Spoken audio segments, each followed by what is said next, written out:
How are you my friends? හැමෝම හොඳින් ඉන්නව නේද? ඔන්න ඉතින් හරිම දවසට හරිම වෙලාවට මගේ යාළුවන්ව මම හම්බ වෙන්නාවා මගේ අලුත් මලුත් පාඩමක් අරන්. ඉතින් අද අලුත් යාළුවෙක් එකතු වෙනවා නම් මොකද්ද මුලින්ම කරන්න ඕනේ?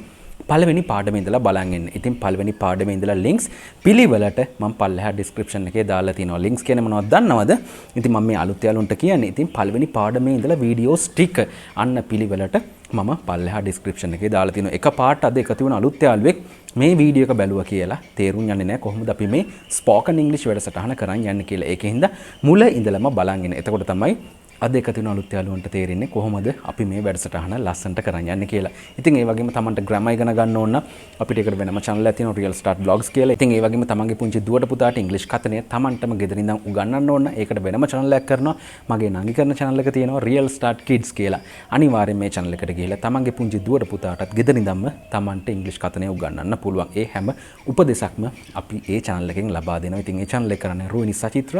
අනිවාර්යෙන්ම ඒ channel එකට ගිහිල්ලා ඒ channel එකේ තියෙන පාඩම් එක්කත් එකතු වෙන්න තමන්ට පුංචි දුවෙක් පුතෙක් ඉන්නවනම්. ඉතින් ඔය හැම මතක් කිරීමක්ම කළේ මගේ හැම යාළුවෙක්ටම. එහෙනම් දැන් මොකද්ද අපිට කරන්න තියෙන්නේ? දැන් තියෙන්නේ අද අපිට ඉගෙන ගන්න තියෙන අලුත් මලුත් වාක්‍ය ටික බලන එක. එහෙනම් බලමු මොනවද අද අපිට ඉගෙන ගන්න තියෙන අලුත් මලුත් වාක්‍ය ටික කියලා. බලමු එහෙනම් මොකද්ද මුල්ම වාක්‍ය කියලා. මුල්ම වාක්‍ය විදිහට තියෙන්නේ my aim is to empower them economically and lift them out of poverty. බලන්නකො මේකේ තේරුම මොකද්ද කියලා. my aim මගේ ඉලක්කය කියන අදහස to empower ඒ කියන්නේ බලය ලබා දීම බල ගන්නවනවා අන්නේ වගේ අදහසක්.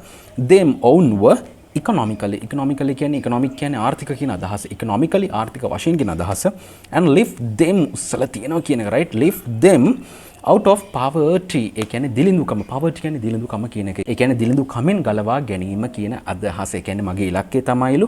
ඒ කියන්නේ ආර්ථික වශයෙන් ඔවුන්ව සවිමත් කිරීම, empower කිරීම, ඒ වගේම lift them out of poverty ඒ කියන්නේ දිලිඳුකමෙන් මුදවා ගැනීම, ඒකෙන් ඉවත් කර ගැනීම. තේරෙනවද? poverty කියන්නේ දිලිඳුකම කියන එක. lift them out මොකක් හරි දෙයකින් ගලවා ගන්නවා. ඒ කියන්නේ මුදව ගන්නවන්නේ වගේ අදහසක්. lift them out of poverty. බලන්නකෝ. my aim is to empower them economically and lift them out of poverty. poverty කියන්නේ දිලිඳුකම කියන එක, දුප්පත්කම කියන එක. ඉතින් මම හිතනවා වාක්‍ය හොඳට මගේ අනුගොළුවට යන්නේ නැති කියලා. ඉතින් එකම දේ මේකේ තියෙන අමාරු වචන ටික හොඳටම ඉගෙන ගන්න ඕනේ. ඉතින් මේවල අමාරු වචන කියලා දෙයක්වත් නැහැ. ගොඩක්ම වචන මම මීට කලින් උගන්වපු දේවල් තමයි. ආපහු එක සැරයක් බලන්න. my aim is to empower them. දැන් මේ empower කියන එක මගේ යාළුවෝ දන්නවා. economically and lift them out of poverty. බලමු එහෙනම් ඊළඟ වාක්‍ය මොකක්ද කියලා. ඊළඟට තියෙන්නේ the presidential candidate of CMT Ashen Aryadas pledged to give a relief package for poverty stricken people. ආපහු බලන්නකෝ. the presidential candidate of CMT Ashen Aryadas pledged to give a relief package for poverty stricken people. poverty stricken ඒ කියන්නේ දිලිඳුකමින් පෙළෙන දිලිඳු කියන අදහස. poverty stricken නෙමෙයි මේක poverty stricken. poverty stricken ඒ කියන්නේ දිලිඳු කියන අදහස, දුප්පත් කියන අදහස. poverty stricken people ඒ කියන්නේ දිලිඳු මිනිස්සුන්ට කියන අදහස. the presidential candidate ජනාධිපති අපේක්ෂක of CMT පක්ෂයේ අශෙන් ආර්යදාස pledged ඒ කියන්නේ පොරොන්දු වුණා කියන අදහස. to give දීමට pledge to give දීමට පොරොන්දු වුණා මොනවද? relief package සහන පැකේජයක් කියන අදහස. relief package for කාටද? for සඳහා. for කියන්නේ සඳහා poverty stricken people ඒ කියන්නේ දිලිඳු ජනතාවට කියන අදහස. හරිම හරි ලේසි. ඉතින් pledged කියන්නේ පොරොන්දු වුණා කියන අදහස. the presidential candidate of CMT ඒ කියන්නේ CMT පක්ෂයේ ජනාධිපති අපේක්ෂක අශෙන් ආර්යදාස කියන අදහස. pledged පොරොන්දු වුණා to give දීමට a relief package සහන පැකේජයක් for poverty stricken people දිලිඳු ජනතාවට. ඉතින් ඕකත් ගොඩක් ලේසි වාක්‍යයක්. මේ වාක්‍ය දික්ුණාට දැන් මගේ යාළුවන්ට පුළුවන් වෙන්න ඕනේ මේවා හොඳටම තේරුම් ගන්න. බලමු එහෙනම් ඊළඟ වාක්‍ය මොකක්ද කියලා. we can reserve our air tickets from the respective websites or through the ticket booking agencies. මේකත් හරි ලේසි වාක්‍යයක්. බලන්නකෝ. we can reserve ඒ කියන්නේ අපිට වෙන් කරගන්න පුළුවන් කියන එක. we can අපිට පුළුවන්. we can reserve වෙන් කරගන්න පුළුවන්. air tickets ඒ කියන්නේ tickets ඒ කියන්නේ ගුවන් ප්‍රවේශ පත්‍ර කියන අදහස. air tickets ගුවන් ප්‍රවේශ පත්‍ර from කොහෙන්ද? from the respective websites ඒ කියන්නේ අදාළ respective ඒ කියන්නේ respective කියන්නේ අදාළ කියන එක. respective websites ඒ කියන්නේ website වලින් අදාළ website වලින්. ඉතින් ඔයගොල්ලෝ දන්නවා tickets දැන් ඕනම දෙයක් අපිට internet එකෙන් වෙන් කරගන්න පුළුවන්. ඕන දෙයක් book කරගන්න පුළුවන්. ඉතින් අන්න ඒක respective websites ඒ කියන්නේ අදාළ website වලින්. ඕ කියන්නේ හෝ කියන අදහස. ඒ කියන්නේ making හෝ making අන්න වගේ අදහසක්. ඕ through the හරහා through කියන හරහා through the ticket booking agencies. ticket booking කියන්නේ අර ඔයගොල්ලෝ දන්නවා ticket book කරන agencies තියෙනවා. ඒ කියන්නේ නියෝජිත කාර්යාල තියෙනවා. අන්න ඒ වලින් හරි මේ respective මේ අදාළ website වලින් හරි අපිට අපේ tickets වෙන් කරගන්න පුළුවන් කියන අදහස. through කියන්නේ හරහා කියන එක. or through the ticket booking agencies. ඒ කියන්නේ ticket book කරන agencies වලින් කියන අදහස බලන්නකෝ අපහු. We can reserve our air tickets from the respective website අදාළ website වලින් or through ඒ කියන්නේ හරහා කියන අදහස or through the ticket booking agencies. ඒ කියන්නේ ticket book කරන agencies වලින් උනත් අපිට මේක book කරගන්න පුළුවන්ලු. බලමු එහෙනම් ඊළඟ වාක්‍යය මොකක්ද කියලා. In my 10 years in politics, I have never engaged in mud politics. බලන්නකො මේකේ තේරුම මොකද්ද කියලා. මේ වරහන් ඇතුලේ තියෙනවා මොකද්ද මේ mudslinging කියලා. mudslinging කියන්නේ මඩ ගැසීම කියන අදහස. ඔයගොල්ලෝ දන්නවා දැන් මඩ ගැසීමේ ව්‍යාපාර ඕන තරම් යනවා. දැන් මෙන්න මේ කාලේදී ඉතින් මගේ යාළුවෝ දන්නවා දැන් ඡන්ද කාලේ එන්නේ. ඉතින් එක්කෙනා තව කෙනෙක්ට මඩ ගහනවා, තව කෙනෙක්ට මඩ ගහනවා, මඩ පෝස්ටර් යනවා. ඉතින් මේ mudslinging කියන්නේ මඩ ගහනවා කියන අදහස, මඩ ගැසීම කියන අදහස. තේරුණාද මගේ යාළුවන්ට? බලන්නකො අපෝ. In my 10 years in politics. ඒ කියන්නේ මගේ මේ ජීවිතේ අවුරුදු 10ක දේශපාලන ජීවිතයේදී කියන අදහස. In my 10 years in politics. ඒ කියන්නේ මගේ දේශපාලන ජීවිතය අවුරුදු 10ක් ඇතුළත කියන අදහස. In my 10 years in politics. ඒ කියන්නේ අවුරුදු 10ක් ඇතුළත I have never engaged. ඒ කියන්නේ මම සම්බන්ධ වෙලා නෑලු. තේරුණා engage වෙනවා කියන සම්බන්ධ වෙනවා කියන අදහස right. I have never engaged. I have engaged කියන්නේ මම සම්බන්ධ වෙලා තියෙනවා. I have never engaged. මම කවදාවත් සම්බන්ධ වෙලා නැහැලු. in mud politics. ඒ කියන්නේ මඩ දේශපාලනය. ඒ කියන්නේ මගේ මේ අවුරුදු 10ක් වන දේශපාලන ජීවිතයේදී I have never engaged in mud politics. ඒ කියන්නේ මඩ දේශපාලනයට මම කවදාවත් සම්බන්ධ වෙලා නැහැ කියන අදහස. mudslinging කියන එකත් මගේ යාළුවෝ දැන් ඉගෙන ගන්න. mudslinging ඒ කියන්නේ මඩ ගැසීම කියන අදහස. In my 10 years in politics, I have never engaged in mud politics. මම හිතනවා මේ වාක්‍යයත් හොඳටම තේරෙන්නේ නැති කියලා. මේක ඉගෙන ගන්න I have never engaged. මම කවදාවත් සම්බන්ධ වෙලා නැහැ කියන අදහස. I have never engaged. මම හිතනවා වාක්‍යය හොඳටම මගේ යාළුවෝ ඔළුවට යන්නේ නැති කියලා. බලමු එහෙනම් ඊළඟ වාක්‍යය. ඊළඟට තියෙන්නේ His device can be installed near rivers and he says the sound produced by his device is audible within a range of 1 kilometer. ගොඩක් ලේසි වාක්‍යයක්. බලන්නකෝ. His device can be installed. ඔහුගේ උපකරණය සවි කරන්න පුළුවන්ලු, install කරන්න පුළුවන්ලු. ඒ කියන්නේ සවි කරන්න පුළුවන්ලු near rivers. ඒ කියන්නේ ගංගවල් වලට ළඟින් කියන අදහස, ගංගවල් ළඟ කියන අදහස.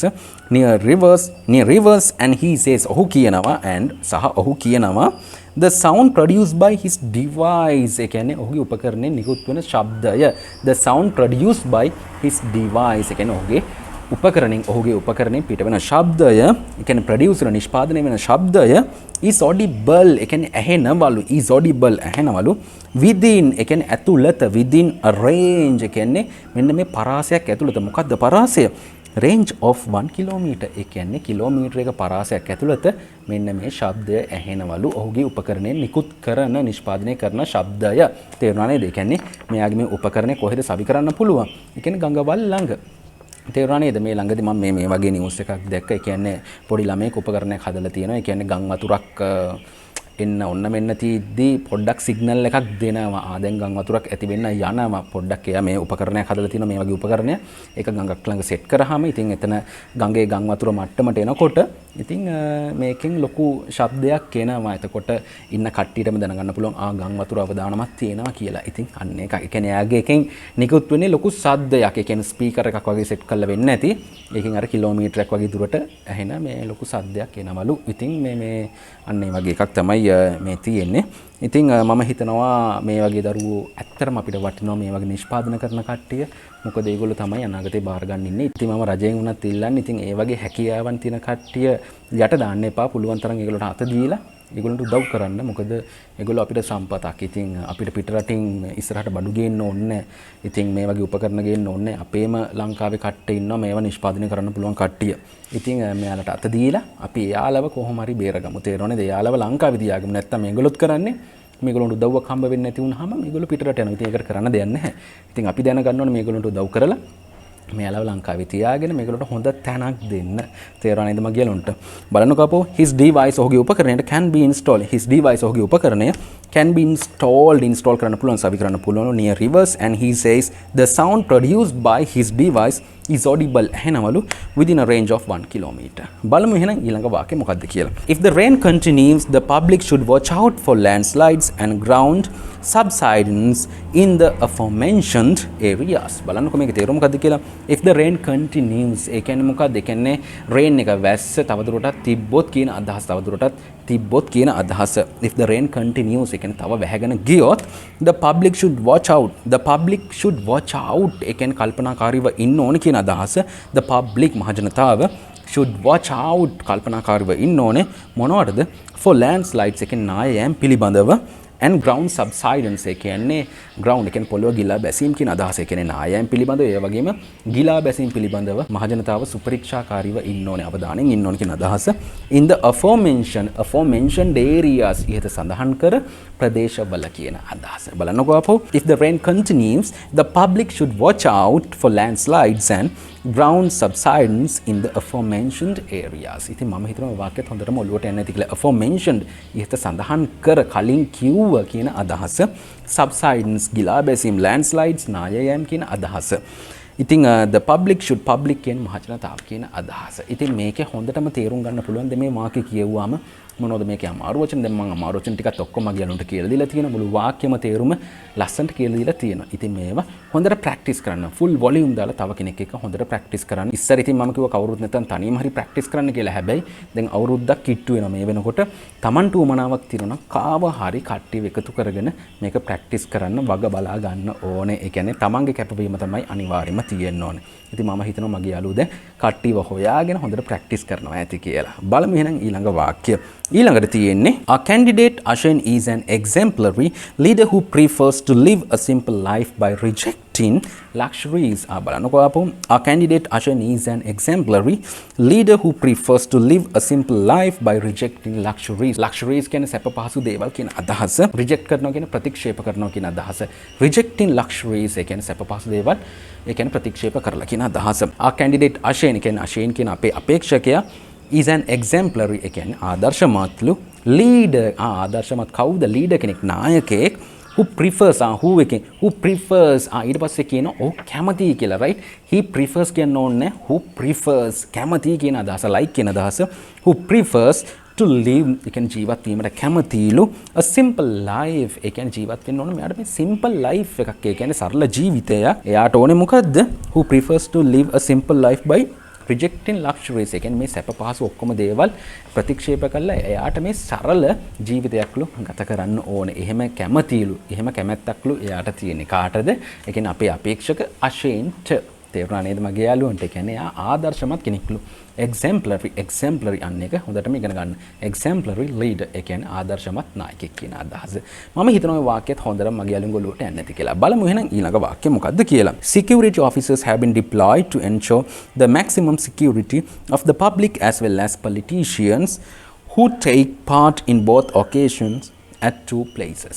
බලන්නකෝ. security officers ඒ කියන්නේ ආරක්ෂක නිලධාරීන් have been deployed යොදවලා තියෙනවලු deploy to ensure කරන්න the maximum security ඒ කියන්නේ maximum උපරිම ආරක්ෂාව of the public ජනතාවගේ of the public as well as ඒ වගේම politicians ඒ කියන්නේ දේශපාලඥයන්ගේ who take part ඒ කියන්නේ සහභාගී වෙනවා. take part කියන්නේ සහභාගී වෙනවා කියන එක in both occasion ඒ කියන්නේ අවස්ථා දෙකටම සහභාගී වෙන politicians ලාගේ ඒ වගේ මහජනතාවගේ ආරක්ෂාව තහවුරු කිරීමට ඒ කියන්නේ මේ security officers ලා ආරක්ෂක නිලධාරීන්ලා යොදවලා තියෙනවා. security officers ලා කියන්නේ ආරක්ෂක නිලධාරීන්ලා යොදවලා තියෙනවා කියන එක both අන්තිමට බලන්න who take part in both occasions අවස්ථා දෙකටම සහභාගී වෙන අය at two places ඒ කියන්නේ තැන් දෙකේදීම ඒ කියන්නේ තැන් දෙකේදීම අවස්ථා දෙකටම සහභාගී වෙන කියන්නේ හැමෝගෙම ඒ කියන්නේ මේ පබ්ලික් ඒ කියන්නේ මහජනතාව ඒ වගේම politicians ලගේ ආරක්ෂාවට යොදවලා තියෙනලු කාවද? security officers ලා. ඒ කියන්නේ ආරක්ෂක නිලධාරීන්. අපෝ බලන්න. security officers have been deployed to ensure the maximum security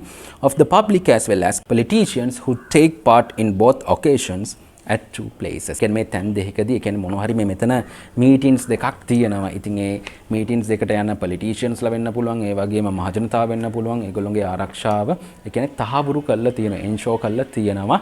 කවුරු විසින්ද security officers කියන ආරක්ෂක නිලධාරීන් විසින් තමයි මේක කරන්නේ. කියන්නේ මේකේ තේරුම තමයි security officers have been deployed කියන ආරක්ෂක නිලධාරීන්ව යොදවලා තියෙනවලු to ensure කියන්නේ තහවුරු කරන්න මොකද්ද the maximum security කියන්නේ උපරිම ආරක්ෂාව තහවුරු කරන්න. ඉතින් මම හිතනවා ওই වාක්‍යයත් හොඳටම තේරෙන්නේ නැති කියලා. ඉතින් මේවා නිකන් නම් තේරෙන්නේ නැහැ. හොඳටම මේව කට ඇරලා තව කෙනෙක් එක්ක ප්‍රැක්ටිස් කරන්න. බලමු එහෙනම් ඊළඟ වාක්‍ය මොකද්ද කියලා. ඊළඟට තියෙන්නේ a girl found guilty of possessing 50 grams of heroin was yesterday sentenced to life imprisonment by the Colombo High Court. ඉතින් මම මේව ඕනතරම් මගේ යාළුවන්ට උගන්වලා තියෙනවා මේ sentence කරා life imprisonment ඒ කියන්නේ death sentence මොකද්ද මේ life imprisonment කියන්නේ මොකද්ද ජීවිතාන්තය දක්වා සිර දඬුවම් කියන එක තේරුණා නේද මගේ යාළුවන්ට life imprisonment right a girl found guilty ඒ කියන්නේ වරදකරු වුණා කියන අදහස ඒ කියන්නේ ගෑල් ළමෙක්ව වරදකරු වුණා කියන අදහස a girl found guilty of possessing 50 grams of heroin gram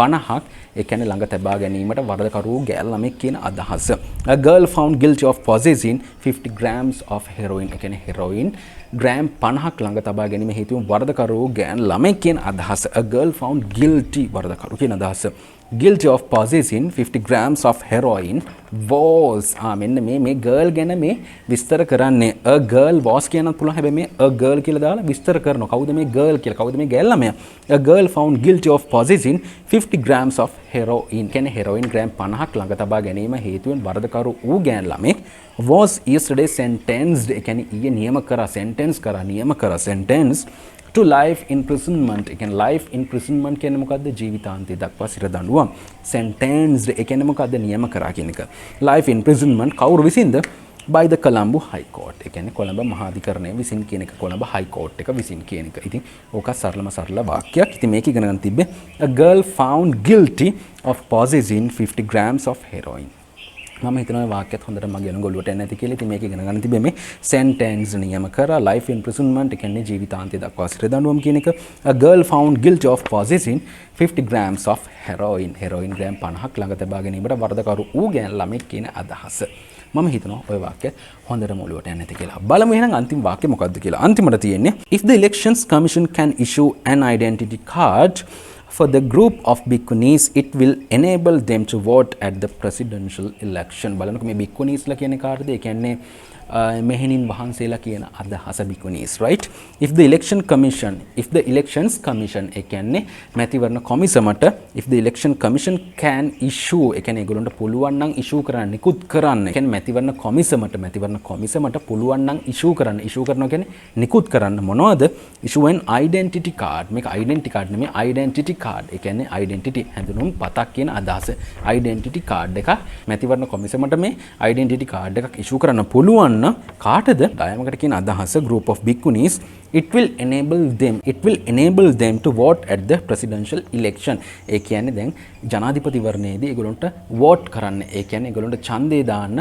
පුළුවන් වේවිල පුළුවන්කම ලබා දේවි enable them to vote at the presidential election. If the elections commission can issue an identity card for the group of bhikkhunis, it will enable them to vote at the presidential election. ඉතින් මම හිතනවා මේ වාක්‍යයත් ගොඩක් සරලයි. ඉතින් මම මේ ටික ඉක්මනින් කියලා දෙන්නේ ඇයි දන්නවද?